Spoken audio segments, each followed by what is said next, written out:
Pemirsa, segala yang digoreng memang nikmat. Tekstur makanan yang garing dan renyah membawa level hidangan menjadi semakin meningkat. Itulah mengapa elemen kehadiran minyak goreng menjadi penting dalam dunia kuliner. Ada banyak ragam minyak goreng yang kita kenal di pasaran dan terbuat dari sumber dan kegunaan yang berbeda pula, tergantung pada peruntukannya. Namun, minyak kelapa atau kelapa sawit adalah yang paling banyak digunakan oleh masyarakat karena mudah didapat juga lebih terjangkau.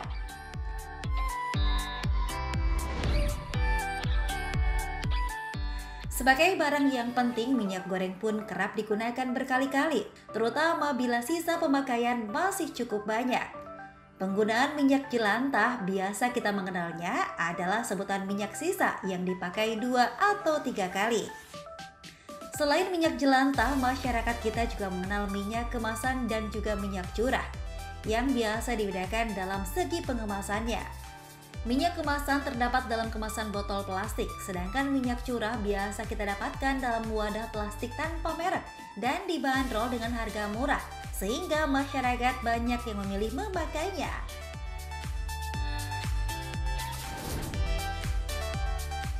Minyak kemasan mudah didapat di berbagai pusat perbelanjaan, namun berbeda dengan minyak curah yang biasa dijajakan di pasar-pasar tradisional.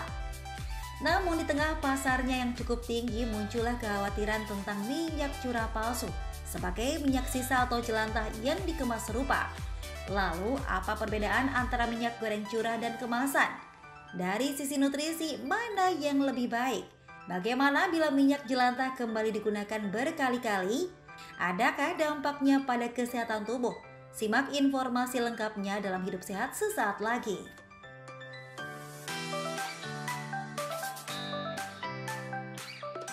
Nah, bagi yang sering menyaksikan Hidup Sehat pasti udah tahu dong kalau misalkan makanan yang digoreng terlalu lama, terlalu dalam itu bahaya bagi kesehatan. Tapi apalagi nih kalau ternyata minyak gorengnya juga bukan minyak goreng yang jernih, tapi minyak goreng curah yang ada juga yang KW-nya. Waduh, gimana tuh ya? Bahaya banget. Tapi dokter, ini sebelum kita bahas tentang ngebedah ya, curah dengan yang kemasan, ini bedanya apa sih dokter, minyak curah dengan minyak kemasan? Oke, kalau aku bisa jelasin ya, sebenarnya keduanya ini baik itu curah maupun kemasan, dua-duanya adalah minyak sawit. Ya, bahan dari minyak sawit. Namun bedanya dari mana? Dari sisi penyaringannya. Kalau yang curah itu hanya disaring 1 kali. Ya, penyaringan 1 kali. Kalau yang kemasan ada 2 kali penyaringan. Nah, nanti bedanya apa? Sebenarnya dengan semakin banyak penyaringan itu dia akan semakin istilahnya lemak jenuhnya lebih sedikit gitu. Karena kan lemak jenuh itu kan yang harus kita waspadai ya. Terus dengan minyak curah tadi kan di TV juga udah kelihatan kalau dia tuh didistribusikannya pakai jerigen-jerigen gede. Ya, jerigen-jerigen gede, terus baru dituang-tuang ke plastik-plastik kiloan seperti ini. Nah, sedangkan kalau yang kemasan dia dikemas dari pabrik bentuknya benar-benar, sehingga kalau yang ini akan lebih mudah teroksidasi. Namanya teroksidasi, dia kena oksigen dari luar, ya kan, kena sinar matahari, sehingga memang lebih mudah untuk teroksidasi. Itu yang lebih bahaya. Lebih gak higienis juga kali ya dok ya? Ya, dari higienisnya juga ya, kalau kita lihat tadi cuman tuang-tuang seperti itu. Sedangkan kalau yang kemasan ya karena dia sudah dikemas dari pabrik, oksigenasinya pasti akan berkurang. Ya kan, kemudian biasanya dalam chain atau pendistribusian itu akan ditempatkan dengan tempat yang lebih kardus atau gelap, sehingga oksidasi dan juga sinar mataharinya nggak terlalu tinggi. Itu yang membuat sebenarnya dari sisi curah itu akan lebih mudah teroksidasi, sehingga lebih ya lebih nggak sehat ya kalau dalam jangka panjang kita pakai terus-terus, sebenarnya seperti itu. Baiklah, ini pertama dulu nih, fakta mitos pertama nih saya dapatkan dari grup-grup ibu-ibu tetangga nih. Nah, katanya minyak goreng curah yang masih baru ini bisa jadi malah lebih sehat dibandingkan minyak goreng kemasan. Fakta atau mitos? Itu sebenarnya curah baru itu sebenarnya mitos. Mitos tetap ya. Tetap mitos, walaupun dia curahnya baru, tapi bedanya gini, minyak kemasan itu biasanya sudah ditambahkan atau difortifikasi, dok, biasanya dengan vitamin A. Ya, vitamin A, D, E, K itu kan sebenarnya dia larut di dalam minyak. Sehingga untuk menambahkan vitamin A dalam dosis harian itu ditambahkan dalam minyak. Nah, untuk minyak curah tidak ada penambahan. Gitu. Jadi kalau ngomong lebih sehatnya, lebih sehat yang si kemasan. Atau mungkin dia nambahin tapi nggak tulis-tulis kali mungkin. Enggak ya? Enggak. Ya kan, karena kemasan ini kan benar-benar cuma pakai plastik kiloan ya. Plastik kiloan, bahkan nanti sampai rumah baru kita botolin. Nah dokter, ini banyak sekali fakta dan mitos beredar juga. Ini dari grup ibu-ibu sebelah juga ini. Ini katanya minyak goreng curah dokter yang terpapar udara bebas ini sehingga bisa dapat menjadikan kurang tahan lama Ini fakta atau mitos? Yes, seperti aku bilang tadi itu adalah fakta. Oke. Ya fakta, karena Karena dia terpapar ya? terpapar dengan udara luar, terus kemudian kena sinar matahari juga dalam proses pembelian, distribusi segala macam, sehingga tadi lebih mudah teroksidasi. Akhirnya apa? Lebih mudah tengik. Tengik? Ya, tengik. Oke. Jadi baunya juga lebih beda, Dok. Ya, untuk dari sisi yang ini mungkin baunya lebih bau minyak kelapa, yang ini ada bau-bau tengik sedikit. Kayak gitu. Nah, dulu dokter kita udah pernah bahas di episode sebelumnya ya, kalau misalkan penggunaan minyak goreng itu sebaiknya hanya 2 kali aja, Betul. maksimal loh Betul, ya. Nah, betul. maksimal 2 kali penggorengan. Nah, ini minyak goreng curah ini kita aja nggak tahu ya, berapa hari dia tercurah gitu. Berapa kali dia dipakai. Berapa dia maksudnya. dipakai? Iya. Kalau mau lihat dari sisi, oh ini minyak curahnya bagus apa enggak? Ya kan karena beberapa memang teman-teman kita yang hanya bisa mengkonsumsinya yang curah boleh, tapi tetap ada tipsnya loh, Dok. Gimana tuh? Untuk melihat supaya minyak curah ini bagus apa enggak. Ya, yang pertama kita lihat dari warnanya ya, pemirsa ya, lihat dari warnanya. Kalau gini, oh bening gitu kan, warnanya masih bening, kuning, tapi kuningnya tuh kuning muda. Itu berarti minyak curahnya masih baru, belum pernah dipakai. Ya, kalau misalnya minyak curahnya ini warnanya udah kuning kental, terus kalau misalnya kita tuang, kan kita bisa lihat ya pada saat dijual itu, oh pas kalau dituang itu kok agak kental, berarti itu sebenarnya sudah pernah dipakai. Oh. Terus kemudian yang ketiga adalah baunya tadi, Tengik. tengik. Oke. Tengik. Kalau misalnya minyak curahnya masih baru, itu sebenarnya dia baunya ya aroma-aroma minyak kelapa deh. Ya aroma-aroma kelapa kan memang masih agak-agak wangi, tapi nggak bau tengik. Oke. Seperti itu. Oh, jadi itu ya cara membedakannya ya dokter ya? Oke. Dari situnya. Nah dokter, kita nanti kayaknya bakalan ngebedah nih apa aja yang terkandung di dalam minyak goreng curah maupun minyak goreng kemasan. Ya. Ini kita langsung ini ya dok, ke papan tulis ya. Boleh. Perbandingan. Oh, oke, Tapi oke. sesaat lagi dokter, Oke. jangan kemana-mana, tetap di Hidup Sehat. Nah, ini dia fakta yang menarik ya, kalau misalkan makan sayuran rebus dan juga tempe bacem dan ikan pepes selama sebulan penuh bisa meredakan sakit kepala Anda akibat minyak goreng yang naik harganya. Karena nggak perlu pakai minyak lagi kan, Ya jadi karena nggak perlu. naik ternyata ya. Betul sekali. Aku pikir tadi ada penjelasan ilmiahnya. Kalau itu ilmiah kan pusing kepala kalau minyak goreng naik kan, Iya, jadi kalau betul. nggak dipakai buat goreng jadi nggak perlu beli gitu. Oke, nah ini kita posisinya udah berubah nih. Ada apa nih, ada papan tulis? Dokter mau ngajar kita ya dok ya? Mau jadi guru sebentar? Oke, kita memberikan edukasi ya dokter ya. Yes, Ini kita mau membedah bagaimana kandungan-kandungan kalori serta apa aja yang terkandung Ya. di dalam minyak curah maupun minyak Kemasan. Kemasan, Oke, nah oke. di sini aku bagi dua Kita minyak curah kolom dulu ya dokter ya. Curah dulu. Oke. Ya, dan yang ini kemasan ya, anak-anak ya. Anak-anak ibu-ibu, ini yang masak ibu-ibu padahal di rumah ya biasanya ya. Nah, Tuh, sebenarnya kandungan dan vitaminnya yang coba. bedanya dulu nih, tadi kan dia 1 kali penyaringan ya. Oke. Kalau untuk yang kemasan 2 kali penyaringan. Dengan dia curah ini, dia semakin mudah teroksidasi. Lebih mudah teroksidasi. Bahasanya sebenarnya apa gampangnya nih? Mudah, Oksidasi itu kenapa lebih mudah maksudnya? tengik gitu ya, lebih mudah efeknya jadi jelek gitu. Ya kan, sedangkan yang ini lebih tidak mudah teroksidasi. Nah, tadi aku udah bilang juga bahwa minyak kemasan karena dia tetap kemas terus selama dalam prosesnya, ada fortifikasi. Jadi minyak kemasan ini ada tambahan vitamin A. Ini ada tambahan vitamin A. Ada vitamin Untuk A-nya? yang curah nggak ada. Oh, jadi nggak ada vitamin tambahan? Nggak ada. Dok? Jadi biasanya yang difortifikasi atau ditambahkan vitamin A yang dari pabrikan. Nah, terus kemudian dari sisi tadi kalorinya gitu ya, karena sebenarnya sama-sama minyak sawit. Jadi sebenarnya dari sisi kalorinya sama. Per 1 sendok makan itu kira-kira 90 kalori.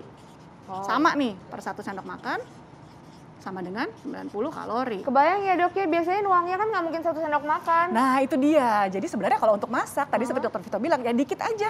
Atau kadang biasanya saya juga di rumah pakainya, saya pindahin ke botol, ya jadi botol spray gitu dok, yaudah spray, jadi pasti lebih sedikit dari 1 sendok makan.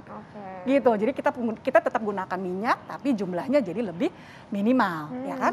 Terus nextnya yang berikutnya adalah, Tapi berarti yang deep fried itu nggak bisa ya dok ya, jadi kayak itu pasti kalorinya akan nambah banyak betul, sekali betul. ya. Jadi Ayam goreng kalau tepung maksudnya ayam goreng Iya. tepung ya, misalnya misalnya. ayam goreng tepung itu sebenarnya kandungan minyak di dalamnya kita anggap 1 sendok makan dari minyaknya sendiri, ya. Mungkin kalau mau diperes-peres gitu ya. Selalu ada excuse ya dok. Ada eskis. Oke, terus yang berikutnya adalah dari sisi lemak jenuhnya. Sebenarnya kandungan lemaknya sama, ya, karena sama-sama intinya prinsipnya dia adalah dua-duanya lemak dari minyak sawit. Sebenarnya bahannya sama, cara prosesnya aja yang beda. Jadi kandungan lemaknya juga sama. Cuman yang curah karena dia mudah teroksidasi tadi, jadi untuk terbentuk dia lemak jenuhnya, ya, untuk terbentuk lemak jenuh dia akan lebih cepat. Lebih cepat. Lebih cepat, ya, karena dia sudah teroksidasi, yang sudah mudah tengik tadi, sudah mudah rusak gitu ya istilahnya kandungannya, jadi lemak jenuhnya lebih tinggi. Seperti itu. Nah ini Dokter Diana sebenarnya udah pernah bahas juga di episode sebelumnya sebenarnya, tapi mungkin nggak apa kita ulang sedikit lagi ya mengenai lemak jenuh dan hubungannya dengan kolesterol ya, dan bahkan penyakit stroke, jantung dan lain-lain itu sebenarnya. Yes, jadi sebenarnya pasti banyak nih pasien-pasien Dokter Vito juga yang dengan masalah jantung dan pembuluh darah karena konsumsi lemak jenuh yang terlalu tinggi. Ya, lemak jenuh itu bisa berasal dari mana? Lemak hewani sebenarnya lemak jenuhnya tinggi. Ya, kalau lemak dari nabati seperti ini lemak jenuhnya sedikit. Tapi jika proses pemanasan, ya biasa kita pakai minyak goreng ini kan untuk penggoreng, untuk deep fry. Akhirnya dipanaskan, pemanasannya lebih dari 200 derajat Celcius. Itu yang membuat yang tadinya tidak jenuh menjadi lebih jenuh. Seperti itu. Jadi semakin panas semakin bisa mengeluarkan lemak jenuh? Iya, semakin panas dan semakin lama. Atau misalnya kita masak nih, ya terus nanti udah dimatiin kompornya, dikecilin apinya, terus nyalain lagi. Nah itu kan juga sebenarnya proses pemanasan yang berulang. Seperti itu. Makanya untuk minyak-minyak kemasan pun kan ada maksimalnya, boleh dipakai maksimal 2 kali pemanasan kan. Jadi bukan yang ditambah lagi gitu loh dok. Karena mikirnya, ya biasanya kalau tukang gorengan kan tambah lagi, itu sebenarnya juga membuat kandungan lemak jenuhnya semakin tinggi. Lemak transnya juga semakin tinggi. Itu yang membuat proses terjadinya aterosklerosis atau perlemakan ya di daerah pembuluh darah. Nah itu yang resikonya penyakit jantung, resikonya ke kardiovaskuler ya dok ya, seperti itu. Nah oke, memang ini sebenarnya kalau lihat dari tabel ini memang lebih aman sebenarnya disarankan pakai minyak kemasan. Tapi tapi mungkin tadi ada sebagian orang yang memang ya bisanya beli minyak curah nih. Apa nih tipsnya kalau terpaksa pakai minyak curah gitu? Oke, tipsnya tadi kita harus tahu cara memilih minyak curah yang bagus. Karena sebenarnya ya sekarang minyak curah pun ada yang tadi KW loh dok. Iya, itu gimana dok cara bedainnya? Jadi minyak jelantah, minyak jelantah itu sebenarnya minyak baik itu curah dan kemasan yang sudah dipakai. Jadi udah kita pakai buat goreng, itu namanya minyak jelantah. Itu memang biasanya warnanya akan kelihatan lebih pekat, lebih gelap. Jadi bukannya kuning muda seperti yang kita lihat tadi, tapi kayak kuningnya lebih, kalau ini kan kuning muda nih. Iya nih. Ini kan kuning muda. Nah kalau yang sudah jelantah itu sebenarnya minyaknya dia warnanya lebih gelap. Jadi kayak teh deh.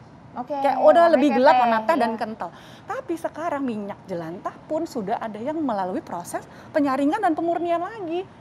Wow, itu yang kita sebenarnya masih bahaya kita nggak tahu. Bentukannya hampir sama dengan minyak curah yang sudah dimurnikan. Dokter, ini kan kata dokter tadi kalau minyak kayak kemasan itu 2 kali penggorengan ya maksimal. Kalau untuk curah dok berapa kali maksimal? Nah sebenarnya dengan curah tadi dia lebih mudah teroksidasi, maksimal 1 kali. Oh jadi cuma benar-benar 1 kali? Iya, karena 1 kali aja sudah menyebabkan dia teroksidasi kan. Nah efeknya apa sih dokter kalau kita sampai beberapa kali akhirnya pakai? Ya, jadi kandungan lemak jenuhnya akan semakin tinggi. Makin jenuh suatu lemak gitu ya istilahnya nanti resiko kolesterol, penyakit jantung koroner akan semakin tinggi. Bahaya. Jadi memang kalau tadi Dokter Vito nanya gimana nih caranya, ya mungkin kita gunakan tetap minyak curah. Porsinya sedikit aja untuk menumis, misalnya seperti tadi kan, kita imbangi dengan konsumsi apa misalnya seratnya yang banyak, kita tambahin sayurnya, jadi porsi sayurnya ditambah, buahnya ditambah, sehingga apa serat itu kan akan menghambat penyerapan kolesterol, serat itu akan menghambat penyerapan lemak, ya jadi paling nggak ada yang dibuang deh, gitu kan? Atau sekali lagi kalau memang kita terpaksa menggoreng, ya mungkin frekuensinya dikurangin, frekuensinya seminggu 2 kali aja deh dok yang digoreng. Yang lain kan tadi itu ada cara masak pepes enak, dibacem ya kan, bikin kuah-kuah bening, aku suka loh, atau tumis gitu. Jadi ya bukannya dilarang tapi diatur gitu. Kurangi dan dijaga lah ya, gimana ya. Ya untuk saya sih yang paling penting saya sudah bisa membedakan mana minyak goreng, mana minyak gosok sih buat saya. Ya baik. Sini dokter silakan. Makasih banyak dokter. Makasih banyak ya dokter ya. Makasih dokter. Kita semua tetap sehat dan tentunya ini cara bagi kita juga untuk bisa mengubah kebiasaan jadi lebih baik tentunya ya dengan mengurangi makanan-makanan yang digoreng tadi. Iya betul banget dokter. Dokter makasih banyak ya dok ya. Sama-sama. Nah setelah ini kita akan membahas sesuatu hal yang lagi mewabah kembali nih. Waktu itu kita merasanya kayaknya virus COVID itu udah nggak ada dokter. Tapi ternyata sudah ada beberapa teman saya yang terkena COVID lagi dokter. Dan katanya ini varian baru dokter Vito. Oke, ini berbahaya apa dan bagaimana kita mengatasinya? Kita ikuti saat lagi tetap di Hidup Sehat.